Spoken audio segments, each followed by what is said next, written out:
Welcome to BC study circle. I'm Shravan Kumar Pannala అండి. Okay, ఇది గతంలో అడిగినటువంటి ఒక ప్రశ్న అండి. Previous question. డాష్ అనేది భారతదేశంలో ఒక ప్రత్యక్ష పన్ను అని ఇచ్చాడు. ఓకే, ఇక్కడ భారతదేశంలో రెండు రకాలైనటువంటి పన్నులు ఉంటాయి. ఇక్కడ ఆప్షన్స్ కనుక చూస్తే వస్తువులు మరియు సేవల పన్ను, ఎక్సైజ్ సుంకము, కస్టమ్స్ సుంకము, కార్పొరేట్ పన్ను. ఇక్కడ ఇచ్చినటువంటి దానిలో మనకు ఇండియాలో రెండు రకాలైనటువంటి ట్యాక్సెస్ ఉంటాయి. ప్రత్యక్షమైన పన్ను, పరోక్షమైన పన్ను. ప్రత్యక్షమైన పన్ను అంటే ఒక పన్నును ఒకే వ్యక్తి చెల్లిస్తాడు. అటువంటి పన్నును ప్రత్యక్షమైన పన్ను అంటారు. ఒకరికంటే ఎక్కువ మంది చెల్లిస్తే ఆ పన్నును పరోక్షమైన పన్నుగా చెప్పవచ్చు.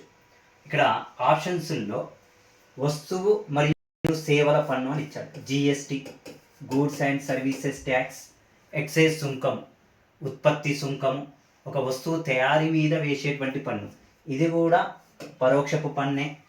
నెక్స్ట్ కస్టమ్స్ సుంకం, ఎగుమతి దిగుమతుల మీద విధించేటువంటి పన్ను కస్టమ్స్ సుంకం. ఈ మూడు కూడా వాస్తవానికి పరోక్షపు పన్నులన్నీ కలిపి జిఎస్టీలో విలీనం చేయడం జరిగింది. ఇక ఉన్నటువంటి ఆప్షన్స్లో ఏదండి అంటే కార్పొరేట్ పన్ను అండి. Fourth one is the correct answer. కంపెనీల యొక్క వార్షిక ఆదాయ లాభాల మీద చెల్లించేటువంటి పన్నును కార్పొరేట్ పన్ను అంటారు. Answer fourth one is the correct answer. Thank you everyone.